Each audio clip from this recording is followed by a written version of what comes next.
¿Alguna vez has sentido que tu equipo no te sigue, que no conectas con él, que las conversaciones no terminan en decisiones o acciones? Hoy hablaremos de la comunicación como columna vertebral del liderazgo. Hola, soy Natalia Name, CEO de NNR Estudio Legal, y hoy te quiero hablar de liderazgo y comunicación.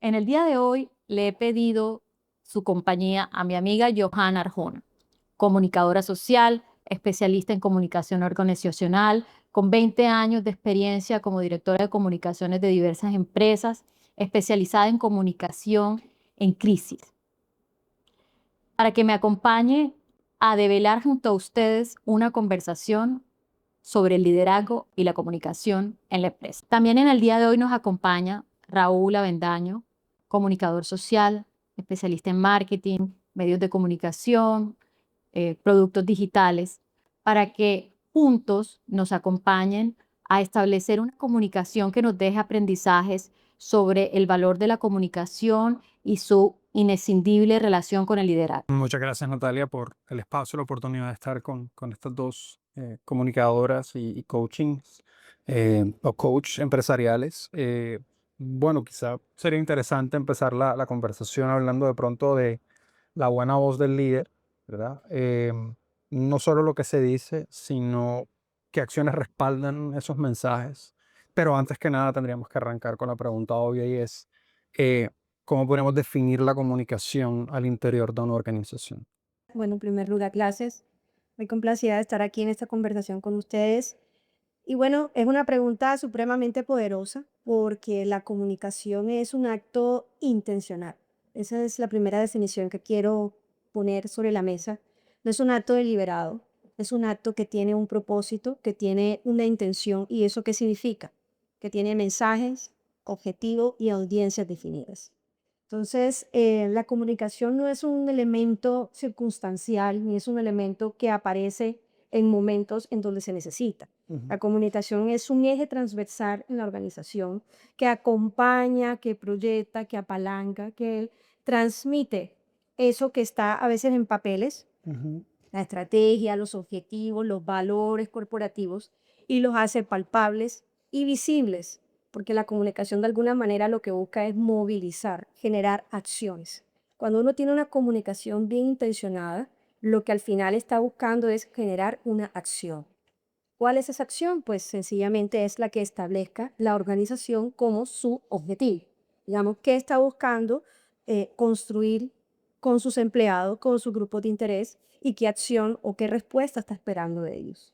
Entonces, con base en eso se construye una comunicación que podemos llamarla eficaz, asertiva, eficiente, ¿cierto? Hay muchos apellidos que le podemos dar Ujú, a la sí. comunicación, pero al final es eso, poder poner en común, ¿cierto? Poder poner ideas, poder poner formatos, poder poner experiencias. Y cuando digo poner experiencias al servicio de la organización es escuchar. Y una de las principales, digamos, herramientas que tiene la comunicación es la escucha. Sin escucha no hay comunicación eficaz. Escuchar significa poder escuchar al otro desde su perspectiva, desde su diferencia, desde su aporte, desde su saber, desde su conocimiento. Cuando nosotros tenemos una realidad del frente, pero podemos escuchar al otro de una manera consciente, respetuosa y con apertura, estamos poniendo en común ideas, estamos poniendo en común situaciones que pudieran parecer complejas en otro momento, pero que al final lo que buscan es precisamente que haya caminos por donde transitar. En una organización lo que se quiere es que los empleados tengan un camino claro por donde transitar, ¿no? Para poder llegar a ese objetivo, a esa acción que al final del día es lo que la compañía quiere. Yo quería, acerca de eso tan valioso que nos has dicho, yo quería preguntarte algo. La comunicación de la organización es el reflejo de la comunicación del líder y de la comunicación, de la habilidad de comunicativa de las personas que integran la organización. Entonces, desde esa perspectiva, ¿cuál crees tú que es el área de trabajo de una organización para determinar su enfoque comunicativo? Es una muy buena pregunta porque definitivamente la forma en la que las organizaciones se comunican con sus grupos diferentes está determinada definitivamente por la habilidad de sus líderes. Entonces, aquí, ¿cuál es el enfoque? Definitivamente construir, vamos, unas maneras de comunicar que estén adaptadas, digamos, a los contextos, a los objetivos, en las audiencias de la compañía. No se trata de modificar en sí mismo la consistencia comunicativa del líder, porque eso hace parte de su esencia. Pero lo que sí puede ser flexible son las formas en las que se transmiten los mensajes. ¿Sí? Y es ahí donde entramos nosotros como área de comunicación, ¿es cierto? No solamente a construir narrativas sólidas y coherentes, es decir, que sean consistentes, porque lo que transmite el líder debe ser armónico junto con lo que la compañía quiere ser, o sea, cómo quiere posicionarse. Digamos, esos dos discursos deben estar supremamente conectados. Y ahí es donde uno entra sencillamente a hacer esa labor. Entonces, los líderes que tienen que hacer, mantener su esencia comunicativa, obviamente, desarrollar habilidades, fortalecerlas, pero lo que sí tienen que hacer es adaptar sus mensajes, la forma de transmitirlos. Entonces, a uno ahí entra, digamos, en ese análisis juicioso, ¿cierto? De quiénes son mis audiencias, cuál es mi contexto, porque no es lo mismo comunicar en un contexto de incertidumbre a comunicar en un contexto de buenas noticias, donde vamos a salir a presentar una fusión o un buen éxito o un buen desarrollo de un proceso o algún proyecto. Entonces, el contexto determina mucho la forma en la que vamos a comunicar. Y si nos devolvemos hacia atrás a la habilidad de los líderes, por supuesto. Entonces, es un poco que haya esa coherencia, ¿cierto? Entre lo que el líder refleja en su comunicación y lo que la compañía quiere proyectar. En ese sentido, Natalia, tú que has estado en juntas directivas y yo entiendo que uno como comunicador quiere sintetizar esos mensajes, alinearlos al propósito de la compañía, pero nuevamente el líder tiene que estar a bordo. Y quizá los líderes de pronto, cuando tú decides crear empresa o te haces parte de una organización, de pronto dentro de tu scope no estaba el hecho de, oh, tengo que mejorar mis habilidades para comunicar y saber cómo delegar y realmente hacerlo de una forma eficiente. Tú que has estado en juntas y tienes una gran experiencia en el tema de coaching, ¿cómo articulas esta intención desde el comunicador con toda la personalidad que evoca normalmente esta silla caliente de la que hablamos en algún momento? Para que nosotros podamos decir, bueno, listo, yo soy el líder de esta organización y tengo que trabajar en estas formas. ¿Y cómo empiezo a aceptar que hay un tema de que, hombre, yo ni siquiera sabía que tenía que trabajar en esto? Tú tocaste, y ese es el punto más interesante, la conciencia del líder en su necesidad de comunicarse.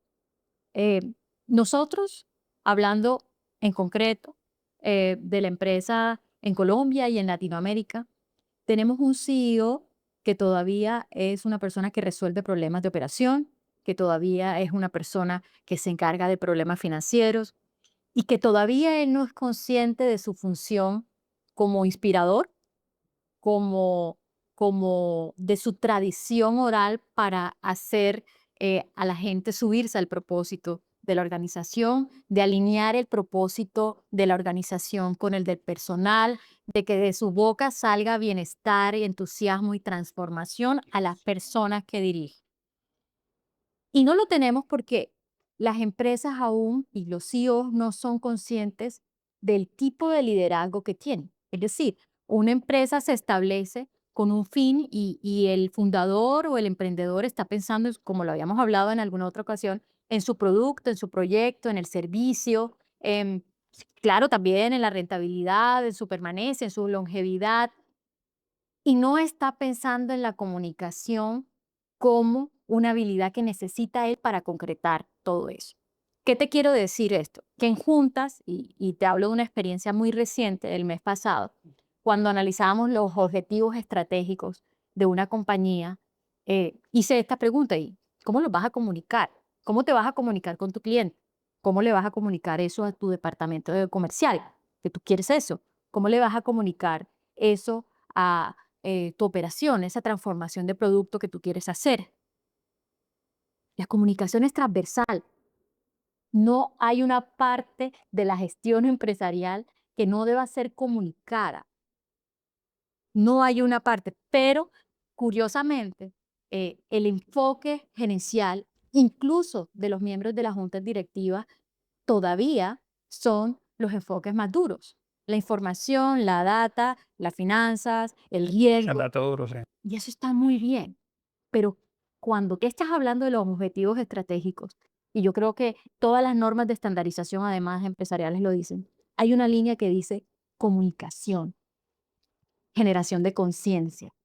Esa parte todavía el CEO y los directivos lo ven como algo vocacional, pero no le han visto la relación directa que tiene con el logro de los objetivos. Tú no logras objetivos que no comunicas, que no conectas. Tú no tejes una imagen empresarial hablando de partes interesadas, clientes, proveedores, comunidad, si tú no logras comunicar una imagen y generar una confianza y una conexión.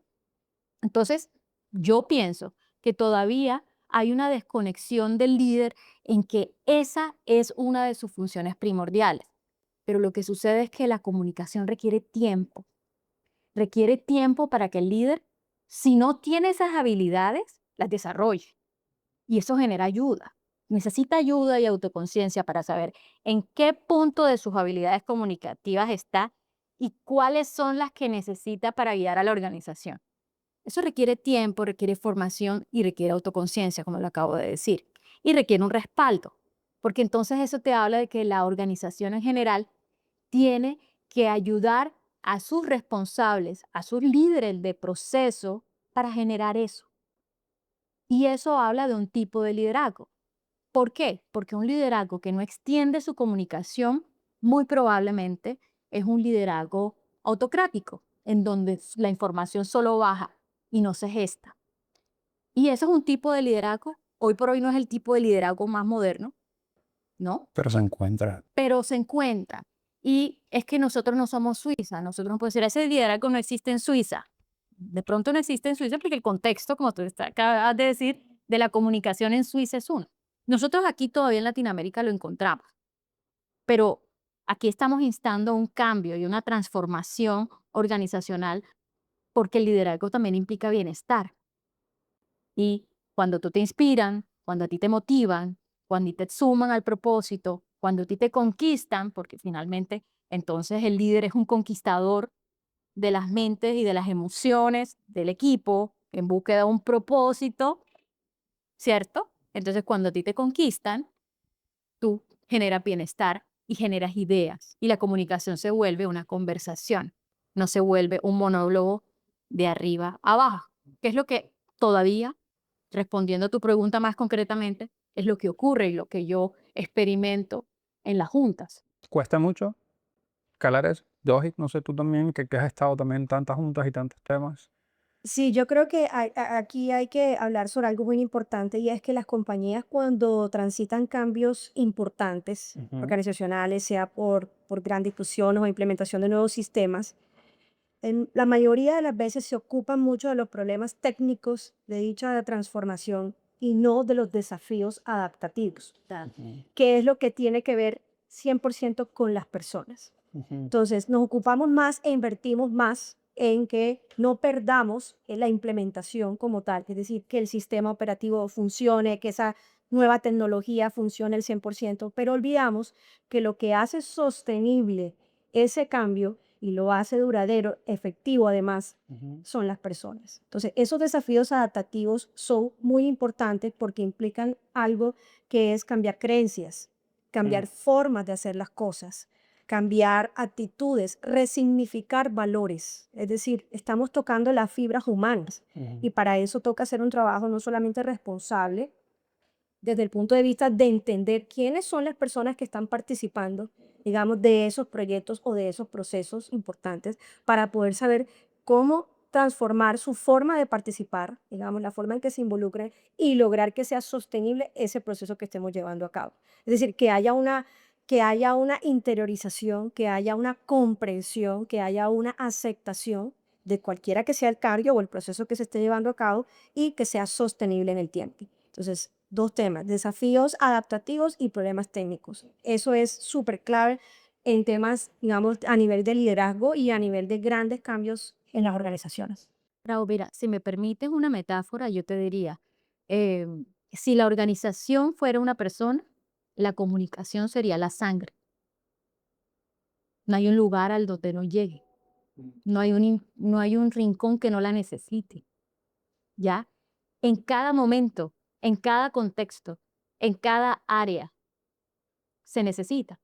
Obviamente, cada contexto implica una adaptabilidad de la comunicación, del canal, del mensaje, ¿no? Y necesito una comprensión previa y una estrategia de qué debo decir, cómo lo debo decir, a quién lo debo decir. Quizá la frecuencia también es un factor súper importante porque siento que a veces estos mensajes muy bien intencionados, planeados, también se van diluyendo en el tiempo y esa implementación o el propósito que en algún momento conversamos en varios casos que hemos hecho con NNR, se diluyen. También porque no hay como una verdadera creencia en que esto es un mensaje que es como la sangre de todo nuestro. Y que tienes que sostenerlo en el tiempo, y que tienes que sostenerlo en momentos difíciles, y que también a veces va a tener que modificarse porque los mismos contextos empresariales cambian. Porque, como lo habíamos hablado en alguna ocasión, la empresa, como las personas, vivimos en la incertidumbre. Entonces, ¿qué pasa? Que los mensajes de hoy tienen que evaluarse permanentemente para ver si ese mensaje sigue estando vigente. Por ejemplo, si un mensaje sigue estando vigente para una nueva generación. Hoy, entonces tenemos, las organizaciones realmente son un cóctel, como lo habíamos dicho, de generaciones, de profesiones, de cultura. Y hay una frase que a mí me encanta y que yo he hablado mucho de esa palabra que a mí me encanta. Y ella ha dicho, se trata de cambio de creencias. En alguna ocasión leí que lo que en una organización se relacionan son sistemas de creencias, no personas. Entonces, imagínate una compañía, cuántas personas tiene, cuántos sistemas de creencias tiene, cuántas experiencias vitales hay allí, y eso es lo que se interrelaciona. Entonces, sí, está muy bien en las empresas la jerarquía, los procesos, las estructuras, pero finalmente las personas hacen una parte esencial de ese engranaje, y la comunicación es la sangre, es la manera como la que se conecta. Y ustedes me van a corregir, pero en este momento pienso que es un desafío enorme porque de pronto ese sistema de creencias, de pronto en mi época, hablo de generación X, se contextualizaba con personas que tenían, digamos, una forma de recibir informaciones, de pronto de una forma un poquito más análoga al papel, era el soporte o el radio, porque eran personas que crecieron con esto. De pronto nosotros hemos visto no solamente esos medios, sino también el digital, porque nos ha tocado, digamos, esa curva de tecnología. Entonces, pero ya el tema de la pantalla, la digitalización, las costumbres en el área laboral, en la forma en que se recibe la información, la atención que una persona tiene, tiempos de lectura, atención en conversación, análisis crítico de un texto, se convierten de pronto en temas que en el mundo laboral de hoy se vuelven cada vez más difíciles de hilar para que yo pueda hacerte entender o lograr comunicar de pronto esa vocación, esa misión, ese propósito, ese objetivo, esa implementación. ¿Cómo de pronto, ya es una pregunta un poquito más a nuestra realidad actual, es cómo hilar todas esas comunicaciones que queremos tener, cómo llevar ese liderazgo? Quizá no solamente en el tema de lo que digo, sino cómo lo digo. Que nuevamente hay todo un tema de emocionalidad allí, de me la creo, que quiero que tú también creas lo que estoy creyendo yo.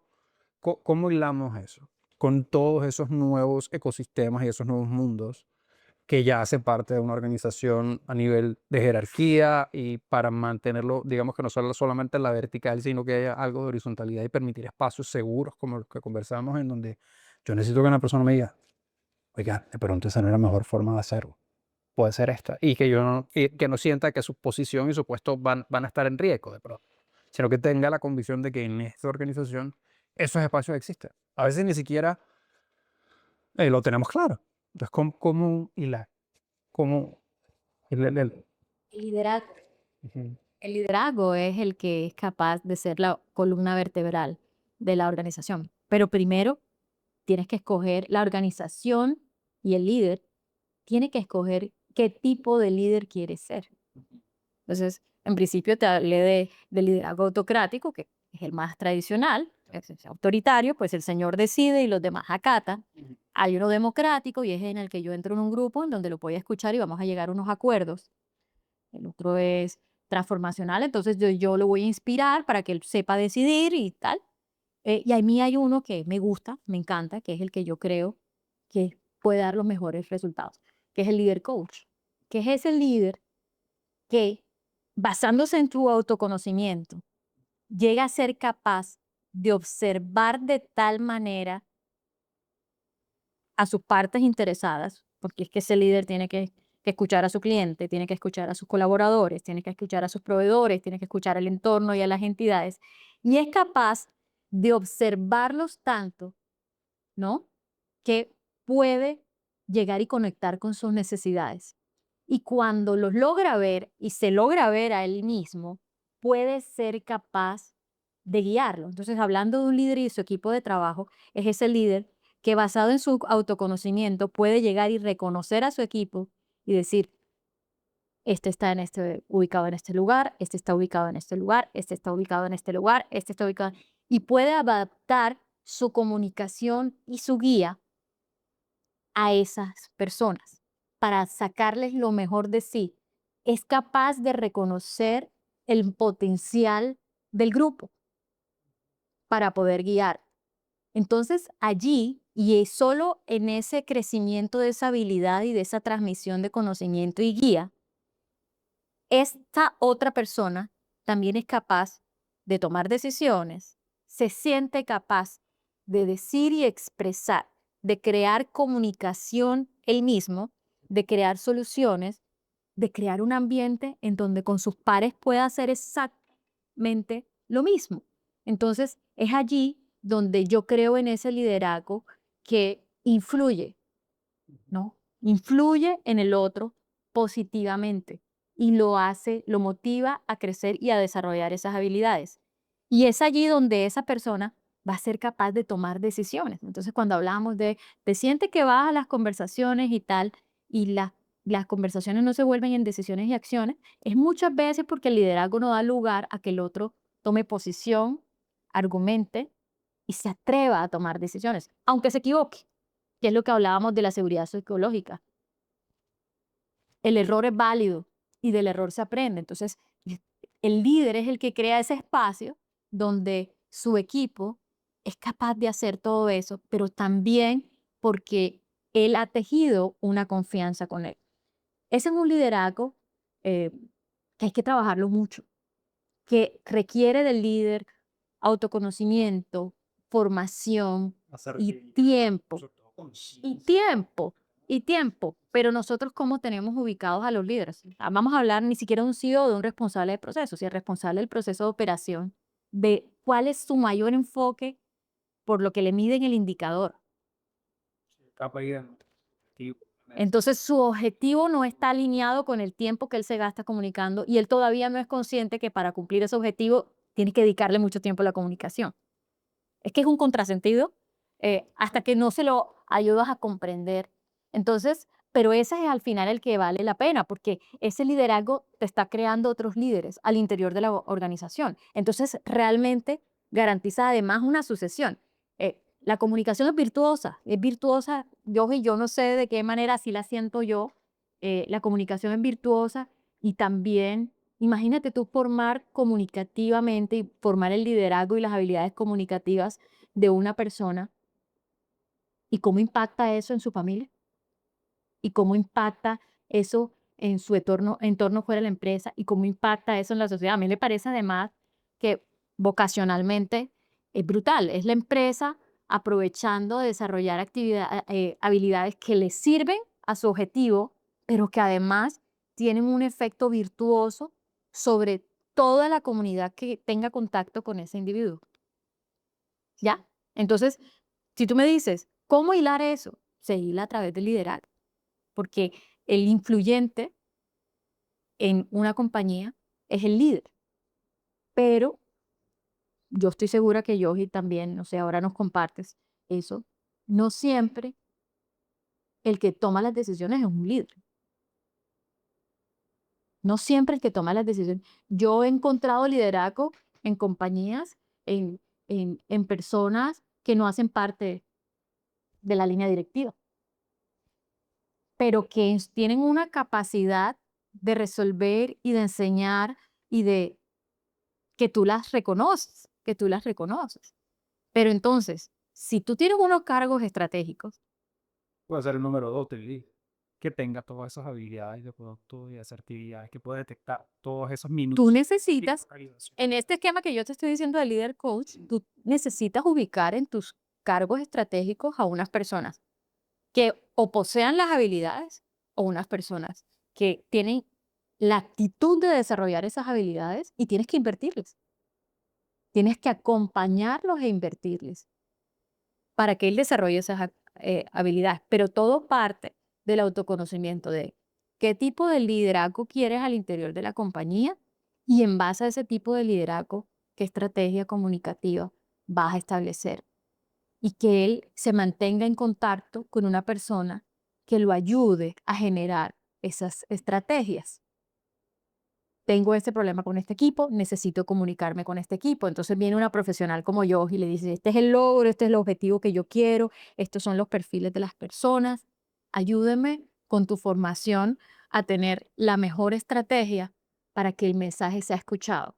Y al otro lado, tienen un coach para él y para el otro equipo en cómo hacemos para sensibilizarlos en esto, ¿no?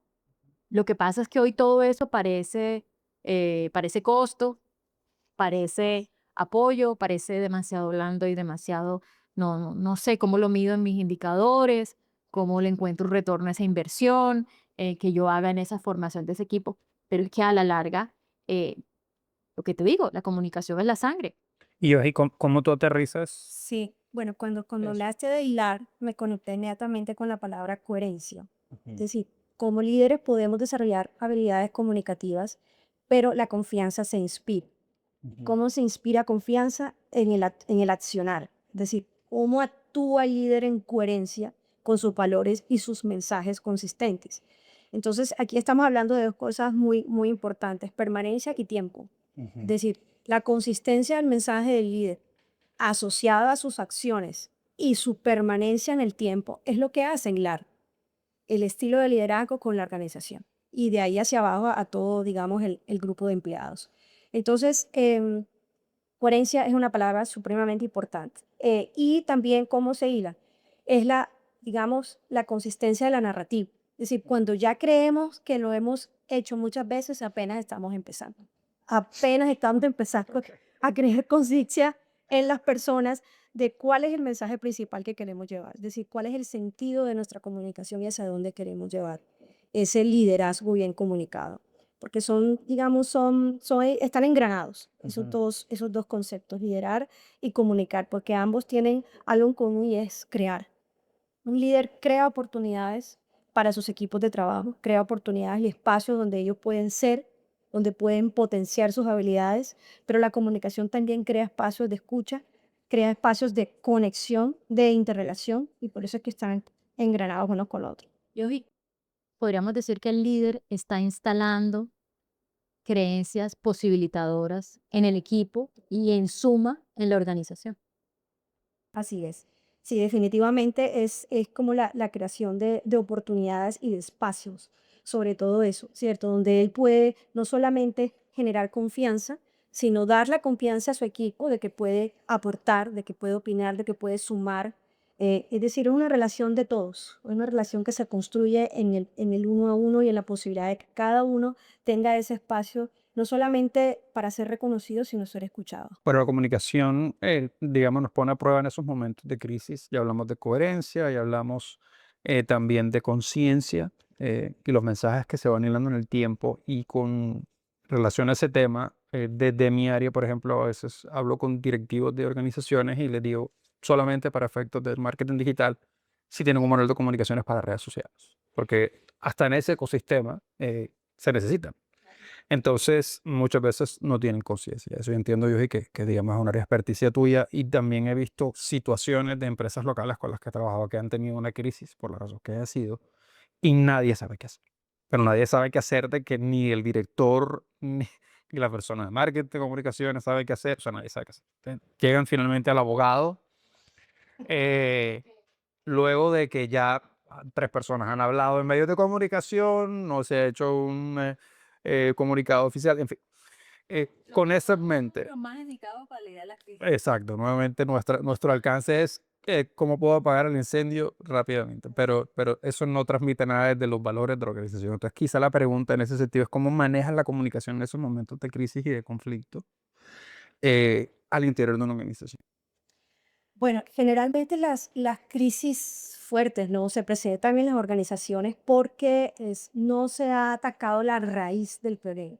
Y la raíz del problema es que no se ha considerado la reputación como un activo estratégico intangible de la compañía. Entonces, cuando la compañía no valora sus riesgos reputacionales, así como valora sus riesgos económicos, sus riesgos ambientales y todos los demás, ahí hay un déficit enorme, enorme. Hay una oportunidad de crisis latente. Entonces, lo primero es eso, saber que la reputación es un activo y como tal también merece evaluar sus riesgos para anticiparnos y, digamos, implementar acciones que permitan de alguna forma o evitar o mitigar en caso de Un DOFA reputacional. un análisis bien profundo de eso. Entonces, eso es lo primero. Pero bueno, llegan las crisis, hay crisis que llegan, ¿cierto? A pesar de que se ha analizado, que se ha hecho toda una evaluación de análisis de riesgos reputacionales, las crisis se presentan. Y pues bueno, aquí es donde viene, digamos, la verdadera estructura corporativa, aquí es donde se pone a prueba, ¿cierto? ¿Cuál es el verdadero liderazgo que está funcionando en la compañía? Es donde se pone a prueba en estos momentos. Y aquí es donde vienen actuar los diferentes tipos de liderazgo también. Quizás en un momento de crisis es más importante un liderazgo, digamos, autocrático, porque a veces en momentos de incertidumbre se necesitan, son decisiones rápidas y seguras, y de pronto es posible que en ese momento actúe ese tipo de liderazgo, ¿cierto? En momentos de crisis, digamos, el atributo más importante que debe permanecer en las compañías es la transparencia. Eso no se puede perder. O sea, una compañía en sí, digamos, está en toda su capacidad de decir qué informar de acuerdo al impacto de la crisis, de acuerdo a la audiencia impactada, pero lo que sí no puede permitir de ninguna manera es sembrar rumores o no atender esos rumores o no dar una información precisa sobre los hechos. Es decir, debe ser totalmente honesta y transparente la comunicación. Eso es un atributo súper importante. Y la coherencia. Es decir, que lo que esté comunicando en una situación de crisis se esté viendo reflejado en los hechos o cómo está abordando la compañía esa situación de crisis. Entonces, son momentos que ya, digamos, no dan tanta tiempo para tú preparar. Se supone que ya anticipadamente tú has tenido que tener un protocolo de crisis para que te dé de alguna forma líneas y luces para cómo actuar. Es lo ideal, pero hay momentos en los que definitivamente la tensión, la incertidumbre del momento o el nivel de la crisis o el impacto de la crisis hacen que muchas veces se pierda el norte y el rumbo y ahí es donde el líder tiene que tomar, digamos, la silla realmente del liderazgo y dar las guías y las pautas para ver cómo retoman la confianza, porque al final del día se trata de eso, cómo restaurar confianza después de que pase un momento de crisis. Y para Porque eso, acaba la reputación de años de trabajo en. así. Hoy, y hoy que tenemos tantos canales de comunicación, Ujú. pero tan poca verdad y tan poca responsabilidad en la información de la que la produce. A mí hay una frase que me taladra la cabeza de siempre, de Paulo Coelho, que dice que las redes sociales le dieron voz a una legión de idiotas. Eh, siempre me pareció, al principio me pareció rudísima, pero luego cuando uno toma una posición responsable y cuando observas un poco, tú sabes que tienes un poder al alcance de tu mano, de decir lo que se te ocurre. Así. Y en donde ya esos criterios de decir la verdad y de establecer qué opinión es solo mi perspectiva y no es la verdad, y que no todas las opiniones, en mi concepto, tienen igual de autoridad y jerarquía. No es lo mismo que opine un médico de la medicina, lo que opine yo que soy abogada, y no porque lo haga con mala intención, sino porque él tiene una formación que lo respalda para emitir un concepto.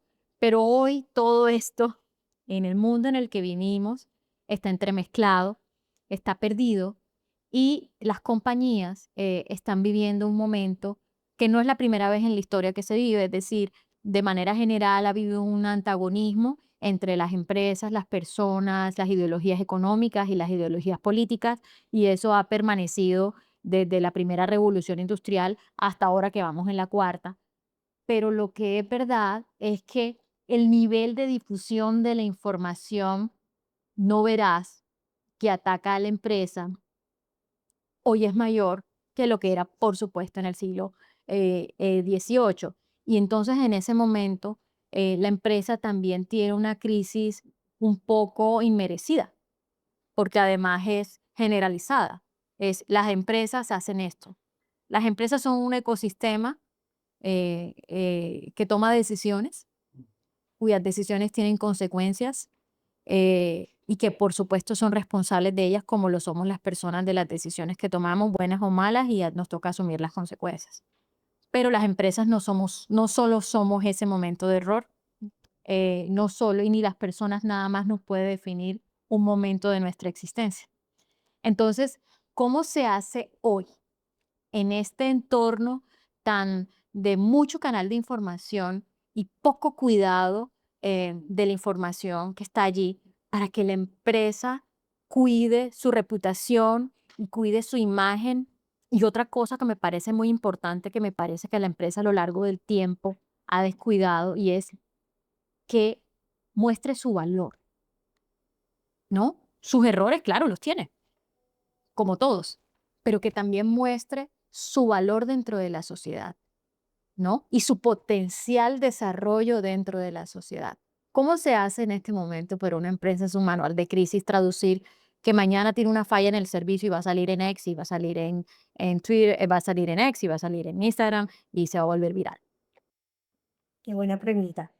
Bueno, mira, la imagen se construye con un capital reputacional. Es decir, ¿qué significa esto? Que la compañía tiene que sostener, como ya lo he dicho varias veces anteriormente, una narrativa. Es decir, la compañía no puede esperar a que llegue el momento de crisis para venir a sacar sus credenciales. Entonces, no, pero yo sí actúo bien, yo sí tengo buenas prácticas, es que yo tengo buenos sistemas de calidad, cuando ya la crisis y el fuego está, digamos, consumiendo toda la información que hay alrededor de la compañía. Entonces, lo primero es que hay que anticiparlos. ¿Y qué significa anticiparlos? Que la comunicación no es un salvavidas, es el cinturón que protege a la compañía precisamente de esas crisis que vienen. Entonces, ¿qué es lo primero? La compañía tiene que ser visible. Y la visibilidad se traduce en permanencia, en presencia. Es decir, la compañía tiene que tener un discurso que esté presente en todos los canales, contextos, digamos, formatos, a través digamos, todos los formatos que existan con todas sus audiencias. Y eso le va a ayudar, ojo, no quiere decir que no ocurran esos momentos en los que definitivamente, por muchos esfuerzos que hagamos, las compañías se ven un poco sometidas a esa crítica injusta muchas veces, pero de alguna forma, si hay un capital reputacional construido, ese ruido no se eleva tanto, ese ruido un poco se mimetiza y dura poco. Entonces, eso es lo que queremos un poco cuando hacemos trabajo de comunicación estratégica, que a pesar de que el ruido se presente, no alcanza un nivel alto, sino que se logre mimetizar con lo que nosotros hemos construido reputacionalmente y que dure poco en el tiempo. Es decir, que se pueda recuperar rápido la conversación nuevamente hacia los temas positivos de la compañía y que esa crisis simplemente sea algo que quede en un momento específico.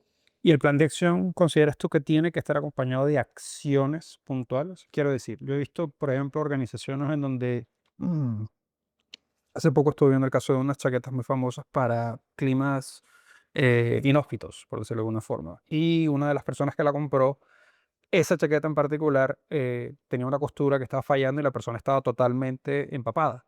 Y en vez de hacer de pronto el tema de, sentimos mucho que hayas tenido este inconveniente, alguien se subió en un helicóptero con una chaqueta nueva, fue hasta el lugar donde estaba la persona por GPS, entregó la chaqueta y ese fue, o sea, no solamente capitalizaron en la experiencia de la persona, sino que movilizaron todo un equipo de comunicaciones alrededor de esto, ¿no? Para entregar la chaqueta. Entonces, a lo que me refiero a las acciones, además del plan de comunicaciones, es que hay la necesidad de que los equipos también tengan autonomía. O sea, es como el problema de $10 que en Disney, no sé si saben esto, que hay personas dentro de Disney a las que tienen un margen de cartera para que solucionen problemas. Si hay un niño y ve un globo y se pone a llorar porque el papá no tiene cómo comprar el globo, alguien de Disney tiene la autonomía de coger $10, comprar el globo, entregar al niño y cambiar totalmente su experiencia. Y así va aumentando el precio de la cartera en el grado de la jerarquía del problema. Entonces, tiene que haber dentro de una organización alguien que sepa que ese momento se surte y tenga yo autonomía, llámese herramientas, llámese, no sé, capital de comunicación junto a la persona, o sea, el abogado de la empresa, porque yo soy muy consciente de que estas son cosas que tienen que estar amarradas, pero que haya de pronto esa persona con la capacidad de actuar, no solamente desde el comunicado oficial, sino de, hey, humanamente entendemos que pudo haber una afectación, pero no solamente nos vamos a quedar en el reconocimiento, sino, mira, vamos a hacer esto y esto y esto para cambiar nuestra situación, nuestra experiencia, la experiencia del consumidor, de la comunidad, del impacto. Ya que tocaste el tema legal y el tema de comunicación, y poniéndome el sombrero del abogado, en momentos de crisis y también en momentos de identificación de riesgo, que es lo primero que los abogados cuando hacemos parte de un proceso de estructuración hacemos. Yo en particular tengo una línea en donde voy poniendo los porcentajes y voy, cuando tengo ese sombrero puesto, que es crítico y a veces es negro, o sea, porque lo necesitas poner allí para que el resto del equipo, el de ingeniería o el de administración o el financiero o el comunicador, genere las soluciones. Pero poniéndome en el del abogado y luego en el del coach, aunque tú llegas a un acuerdo con el abogado y ese acuerdo se vuelva el resarcimiento del perjuicio que recibió el cliente, creo que siempre reputacionalmente va a ser más efectivo la emocionalidad que tú le generes con una respuesta comunicativa como la que acabas de hacer. Ya, uy, sí se equivocaron, pero fue brutal. Me dieron 3 días más en el hotel, me dieron 5 tiquetes más, todo lo que puede generar alrededor de la frustración que le ocurre a un cliente cuando recibe algo, por ejemplo, un tiquete en tus vacaciones que te tienen a ti en unas vacaciones. Es una cosa que es, yo no sé si a ti te han dejado montado en un avión en unas vacaciones tuyas, eso te va al corazón, no sé, y si tienes los hijos ahí. Y ningún resarcimiento económico puede ser superior a una compensación comunicativa que vaya a tus emociones. O sea, yo sí destaco el papel del abogado porque hace parte de la responsabilidad contractual que tienes tú o de la responsabilidad legal que tienes con una comunidad, ¿no? A la que tu empresa impacta, ¿no? Pero cuando tú vas a la emocionalidad, yo creo que es un elemento, al contrario, preventivo de litigios. Si tú me preguntaras a mí, hay gente que no demandaría. Pienso que muchas veces inclusive hasta sentirse escuchados. En hotelería eso se le llamaba ser empático. La persona acaba de quedarse sin el lugar de estadía, o si tenía reservaciones las perdió, o si iba a verse con unos amigos ya no los va a ver. O sea, hay un tema ahí de emocionalidad que por más frío que tú quieras resultar, puedes perfectamente manejar de una forma más humana. La alternativa de la comunicación allí se vuelve súper más importante, que es respuesta, es respuesta, pero una respuesta más enfocada en lo que esa persona con la que te vas a comunicar necesita. Previste tus necesidades para sus necesidades, te conectaste con ella para poder responderle, ¿cierto? No llegaste y como lo podría hacer un buen arreglo de un contrato, porque no digo que no sean así, es, oye, te ocasioné este mal, toma. Es distinto, se siente distinto. Está siendo responsable en ambos casos, pero se siente distinto.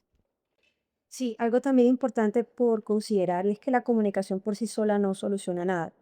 Vamos, las compañías que han alcanzado un nivel de madurez en su forma de estructurarse y en su forma de actuar, entienden que esto hace parte de todo un proceso interdisciplinar. Es decir, tiene que haber un comité Ujú. que determine digamos, el ejercicio de gobernanza, el ejercicio de cómo la compañía, digamos, quiere proyectarse, hacia dónde va, cómo lo quiere comunicar, cómo lo quiere hacer posible. Y ahí entran diferentes áreas y diferentes, digamos, sí, áreas de la compañía representadas por el área legal, el área de sostenibilidad, el área de comunicaciones, de riesgos, en fin, digamos, hay todo, digamos, un engranaje desde las áreas para poder mantener, como digo yo, ese muñeco armado. Es Ujú. decir, que no se pierda ninguna pieza, sino que esté todo muy bien estructurado para que sea súper fuerte y robusto esa forma en la que la compañía no solamente se desarrolla, sino se proyecta.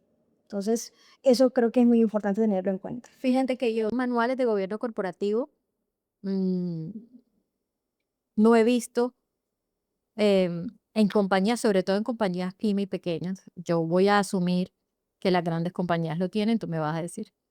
eh, no he visto un comité estratégico de comunicación. Es decir, en los manuales de gobierno corporativo, en el acompañamiento al CEO que hace la junta directiva de los planes estratégicos, tú ves el comité especializado en planeación, tú ves el comité especializado de pronto en TIC, hoy en TIC, que es supremamente importante, internacionalización. Es decir, tú ves distintos comités y yo todavía no he visto un comité de comunicación o no he visto la integración en uno de los comités estratégicos de un comunicador.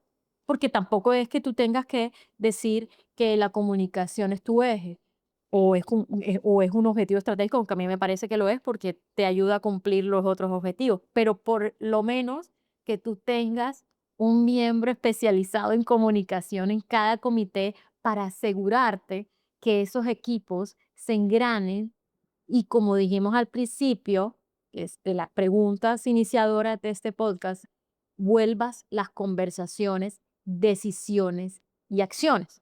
Porque, y nos pasa en juntas directivas y a veces hay que hacer un llamado a, a como el orden de decir y de retomar y siempre hay una persona que tiene que mantener cierto rigor formal en decir, ok, perfecto. Hablamos, vimos el problema, lo volteamos, lo volvimos a ver, análisis de perspectiva, decisión, ¿Y cómo tarefas? decisión, acción, quién, cómo, qué necesito para hacer eso. Y es que eso es una habilidad comunicativa, poder concretar las ideas en decisiones y acciones, hacer ese recorrido requiere un método. Y conciencia. Claro, entonces, ¿qué pasa? Que a veces eh, nos encontramos con modelos de pensamiento distintos en las juntas, ¿no? Porque además formaciones distintas y es importante ese engranaje de alguien que tenga la habilidad comunicativa y el método de llevar todas esas ideas a una decisión concreta y a y una ruta de acción. ¿Y cómo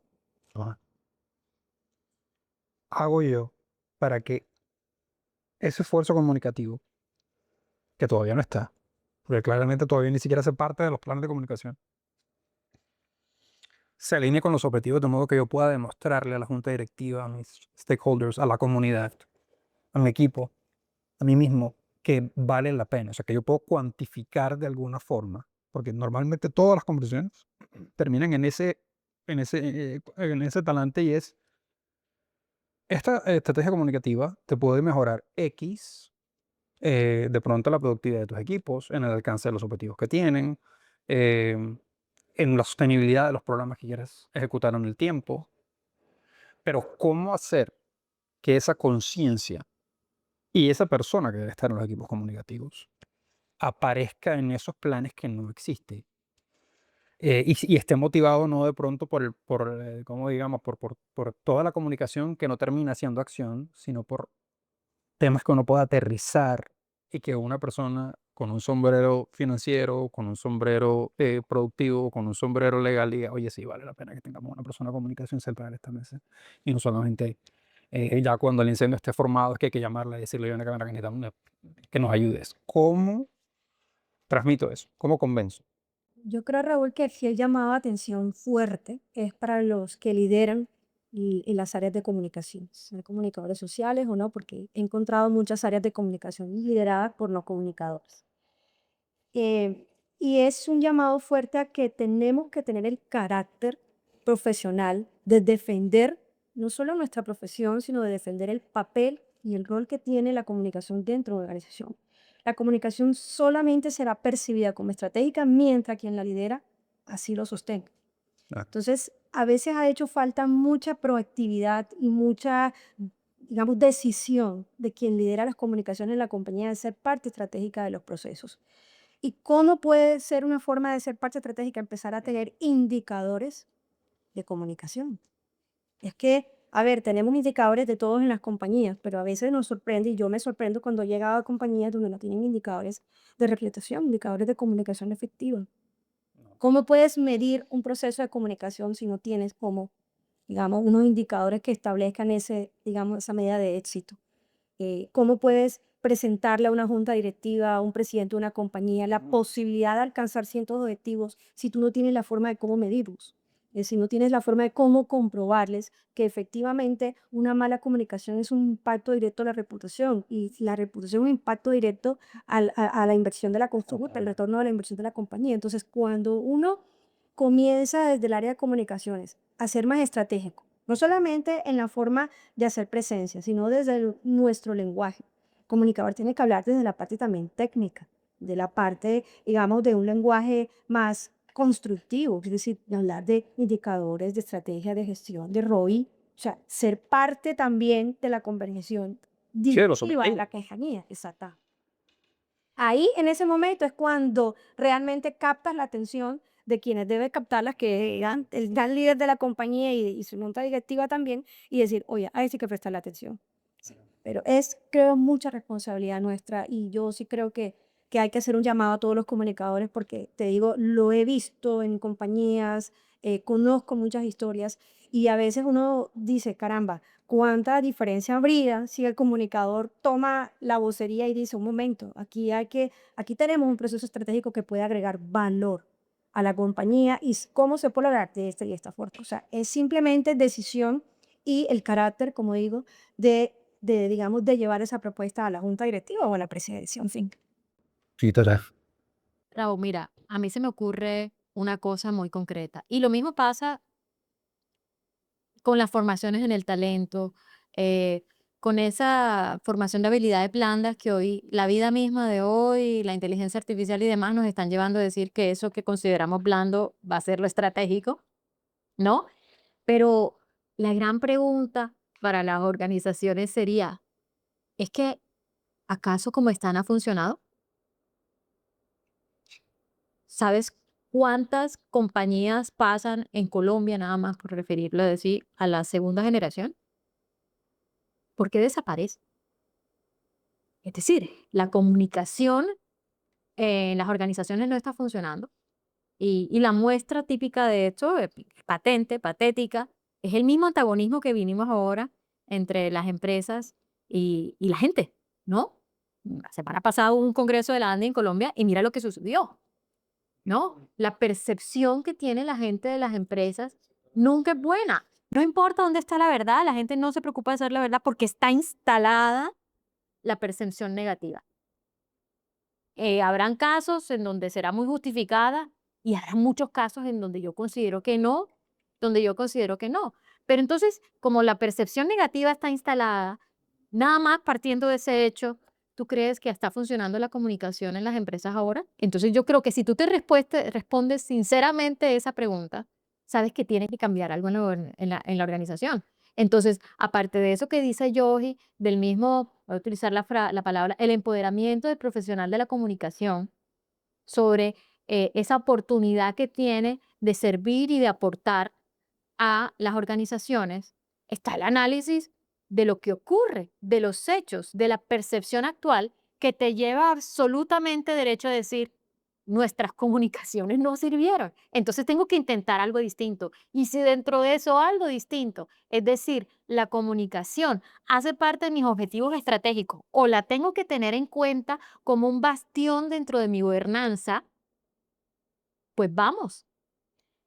Y con respecto, yo sé, porque he estado en juntas, porque la inmediatez de encontrar resultados económicos existe, porque las empresas, nosotros vivimos en un mercado imperfecto y las empresas, como te dije, la silla no es cómoda porque sea espectacular, sino porque es caliente y porque ese señor ahí está llevando las luchas contra la competencia, contra el mercado mismo, para generar la mejor operación, con mejorar sus costos, con lidiar el talento. Ese señor ahí está, y por eso es que no le queda tiempo para comunicarse. eh, eh, pero el señor está ocupado ahí, ¿no? Pero él también tiene que llegar a pensar que lo que está haciendo no funciona. Solo estando allí no funciona. Ese enfoque no funciona. Entonces, él tiene que generar otro tipo de alternativas. Y si la alternativa es a largo plazo invertir en formación y en comunicación, que sea algo nuevo y no tener tanto en cuenta la inmediatez de cuál es mi retorno de la inversión, en cuánto tiempo voy a tener el retorno de la inversión de invertir en estos profesionales que para mí son de apoyo porque los considero aislados de la operación. Pero ¿de verdad son aislados de la operación? ¿De verdad? Porque parece que no. Entonces, estos son los cuestionamientos que te llevan a haz algo distinto, porque los resultados de lo que has hecho hasta el momento en términos de comunicación y liderazgo no te acompañan. Bueno, conscientes de que la conciencia es importante, de que la coherencia es fundamental, de que el papel de la comunicación en las organizaciones tiene que estar también en las mesas directivas y de que eso también de pronto es un tema que el comunicador debe poder materializar en objetivos claros y medibles en el tiempo. Em, Hay un nuevo desafío y es que las marcas y las organizaciones ahora tienen unos líderes que son mucho más visibles. Em, Hasta el punto en donde la marca personal está, digamos, ligada a la imagen de la organización. Y con esa marca personal en mente, marcas como Elon Musk y el caso Tesla y de pronto lo que ha sucedido con la marca y las ventas que han tenido o de pronto el aumento en la acción de Facebook desde que Mark Zuckerberg surfea y se ha vuelto un tipo cool y practicante de Jiu-Jitsu, entre otras cosas. ¿Qué tan visible tiene que ser el papel de un líder como marca personal? Y me refiero a todo ese ecosistema que él tiene que ocupar. ¿Qué tan visible tiene que ser? Bueno, en esta era de la nueva generación, la forma de conectarnos cambió. O sea, la forma de cómo las compañías se conectan con sus audiencias cambió radicalmente. Hoy en día se valora mucho más la cercanía, lo orgánico que como lo Ujú. conocemos, es decir, cómo nosotros podemos interactuar como espectadores, como audiencia, con esa compañía, digamos, con esa forma de ser de la compañía. Y la forma más fácil de conectar es a través de sus líderes. Es que el líder es el principal representante de la compañía, lo quiera o no. Por eso el papel del líder debe ser bien trabajado, debe cuidar muy bien su coherencia porque sus acciones están en armonía y directamente relacionadas con los valores corporativos. Entonces, las compañías tienen la responsabilidad de saber elegir a sus líderes, de acompañarlos, y el líder también tiene la responsabilidad de formarse, ¿cierto? Y de desarrollarse permanentemente, no solamente en la esencia de quién es él como líder, sino de cómo se está proyectando hacia afuera, Hacia su hacer. exactamente hacia sus públicos. Entonces, hoy en día, en esta era en la que nos comunicamos, nos conectamos diferentes, ese rol es supremamente valioso y tiene que trabajarse. Digamos, un líder no está nunca completamente desarrollado. Sus habilidades están permanentemente en construcción y en permanentemente debe estar construyendo su estilo de comunicación, su estilo de conectarse con sus audiencias, porque hoy en día, como te digo, las formas cambiaron, Sí, las claro. formas de conectarnos cambiaron. Entonces, yo creo que sí es un desafío, como lo mencionas, tanto para el líder como para las compañías. Las compañías tienen que rodearse bien y tienen que construir un equipo sólido que respalde lo que esa compañía quiere lograr y quiere proyectar. Claro. Yo tengo una visión repartida. ¿Qué te quiero decir? Que como lo dice Yogi, la manera en la que interactúan las empresas hoy con sus audiencias es distinta y como requiere una conexión personal, ¿quién si no es el líder para generar esa conexión personal? Entonces, sí, definitivamente la marca personal del líder tiene una influencia sobre la compañía, pero la compañía no es la marca personal del líder. Porque existen casos en donde cuando se diluye la marca personal del líder, y te voy a traer a colación el caso de Martha Stewart y la situación que vivió, que, que significó que el emporio que tenía ella constituido al caer su imagen e ir presa ella, pues cayó también el emporio de ella. ¿Por qué? Porque estaba totalmente montado sobre la imagen de ella, pero era una corporación que tenía accionistas, ¿no? Que respondía al mercado y sin embargo, todas las apuestas las pusieron en la marca personal de ella. Entonces, eso te hace pensar a ti que cuando una compañía o una junta directiva es responsable frente a sus stakeholders, también es responsable frente a sus accionistas. Y para ser responsable frente a tus accionistas, tú tienes que hacer una doble estructura, en donde tal vez conectas con la marca personal del líder, pero la compañía tiene que generar su propia identidad y su propia marca personal, incluso sin él, porque las personas no somos eternas, porque las personas nos equivocamos. Y en base a eso, las compañías han generado unas dinámicas. Entonces tú tienes cláusulas reputacionales y tienes cláusulas morales para los directivos y para el CEO. Y también hacen una inversión en la imagen personal del líder.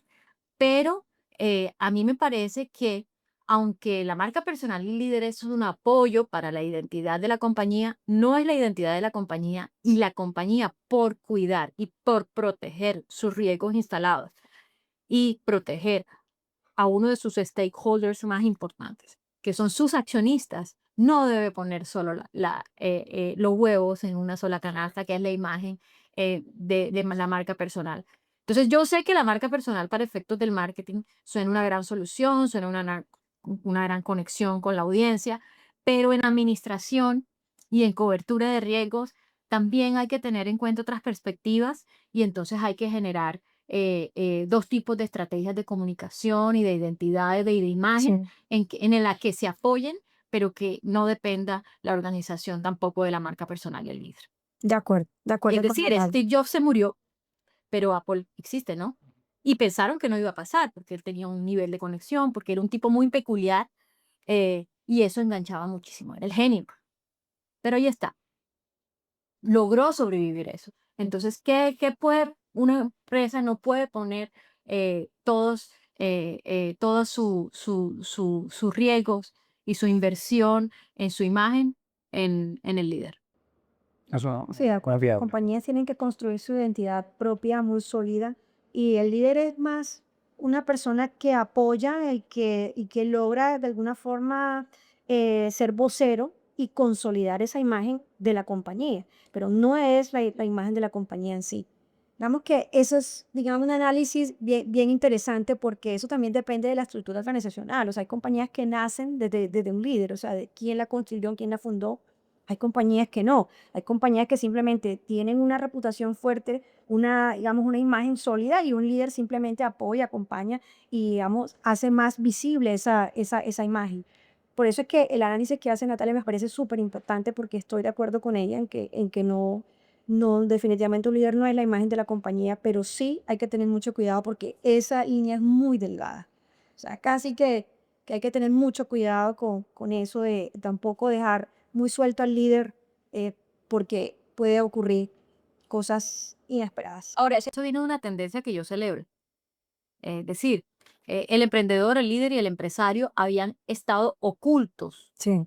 en lo que era la gestión empresarial y de cómo se veía la empresa. La empresa, por ideologías económicas, políticas y lo que sea, se veía como la caja negra en la que le metían todo y salía la producción, y nunca se le daba lugar a la persona que había generado esa idea, al fuero interior, de cómo se le había ocurrido, cuántos sacrificios tuvo que pasar, comenzó en un garaje, esas cosas hasta épocas recientes, que puedes decir tú los 70, los 40, cuando empezaron los estudios de las empresas en Harvard, no se tenía en cuenta. Yo por eso siempre manejo que el empresario es el paria de la historia empresarial, porque nunca Nunca. Las estudios de las empresas siempre fueron desde el punto de vista económico, desde el punto de vista de la ideología de mercado, desde el punto de vista de la historia económica y no desde el punto de vista del ser humano que se le ocurría generar empresas. Y eso está bien y eso ha dado lugar a que hoy tú escuchas experiencias empresariales maravillosas. Pero esto sigue siendo un negocio y sigue teniendo riesgos que preverse y tú no puedes poner entonces todos los huevos en la canasta y tú dices, ese igual es una persona que tiene sus más y sus menos, que tiene... Entonces ahora Elon Musk, lo más fácil, él tiene una ideología política que tiene todo el derecho de tenerla Claro. y él puede tenerla y puede expresarla y puede tomar las decisiones que le correspondan como ser humano. Pero resulta que él genera un impacto porque se había tomado la vocería del de Tesla y mira la circunstancia de Tesla, ningún demócrata va a comprar un carro de Tesla. Así. Ese es el resultado de Tesla, ¿no? Entonces, ¿qué pasa? Que si bien es cierto como ser humano tiene todos los derechos, la junta directiva de una empresa tiene que mirar un poquito más allá. Yo y Raúl, gracias por acompañarnos en esta conversación, en generar ideas alrededor de esto que nos apasiona, que es la comunicación, que es la empresa, que es los medios y que es cómo aportar a través de lo que hacemos a esta generación de nuevos empresarios y de la transformación de las empresas. Muchas gracias. Muy honrada de tenerlas aquí, de también Gracias. su Gracias. experiencia y sabiduría acompañándonos y esperando que haya más oportunidades. Hemos generado, seguiremos generando este y otros contenidos para ti. Si te interesa, suscríbete, dale clic a la campanita y dale like.